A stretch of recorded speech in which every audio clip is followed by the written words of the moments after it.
Hürmetli vatandaşım, növbetki leksiyimizni başlaymiz. Amerika matbuotları Amerika endi Jungoga tatlıq va'da bermeydigan bo'ldi.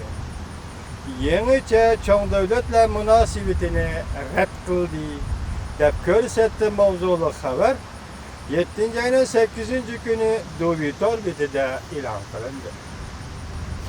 Jungoning davlat raisi Xi Jinping 2012-yili 2-oyda Amerikani ziyorat qilganda Jungo Amerika ikki davlat yangicha cho'ng davlatlar munosabati o'rnatish taklifini o'ttirga qo'ygandan keyin Amerika Qo'shma Shtatlarining prezidenti Obama 2014-yillik Amerika Jungo strategik va iqtisodiy suhbati mezgilida bu hukmni ishlatib fikr bayon qilgan.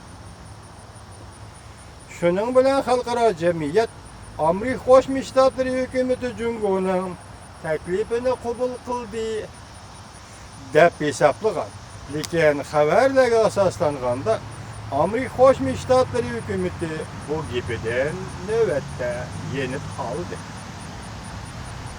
Amerikada nashr qilingan davlat manfaati qo'sh oylik jurnalining to'rgitida 7-ayning 7-kuni Jungo Amerika munosabatining yomonlashayotganligining yana bir alomati mavzuli maqola e'lon qilindi. Maqolada bunday ko'rsatildi. 7-navbatlik Amerika Jungo strategiya va iqtisod suhbati oyoqlashdi.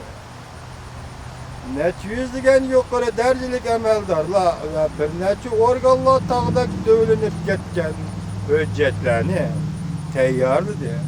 Jungo masalasini kuzatuvchilar strategik suhbatda qo'lga keltirilgan natijalarni tahlil qilganda intayin bir muhim o'zgarish oradan chiqib keldi.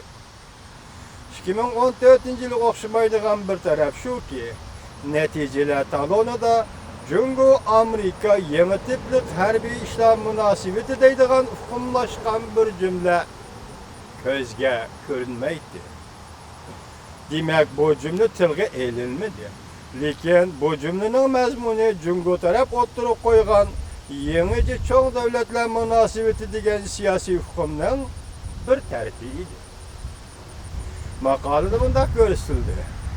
Amaliyotda 5 burjaklik bino yaqindan beri e'lon qilayotgan nutuq va dokladlar tushib qilish, tilga olmasliklarning g'arazsiz emasligini dalillab berdi.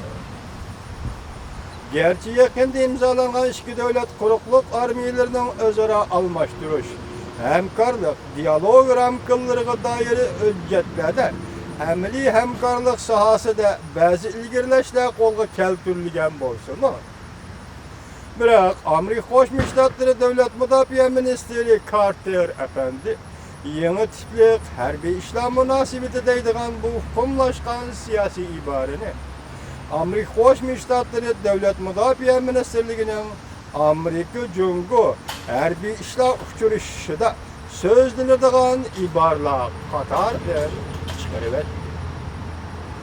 Jungo dengiz okean territoriya talash tortishlarida aybi ko'rishdi qistab keldi.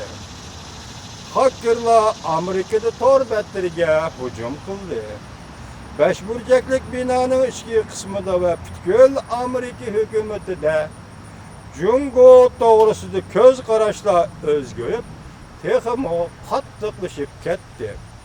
Kuzatuvchilar ikki davlatning strategik jihatda bir-biriga ishonmaslik o'zsiz ko'payayotganligidan iborat alomatlarga diqqat qilish kerak deyishdi. Davomini 2-qatimliq leksiyamizda anglaysizlar vatandoshlar.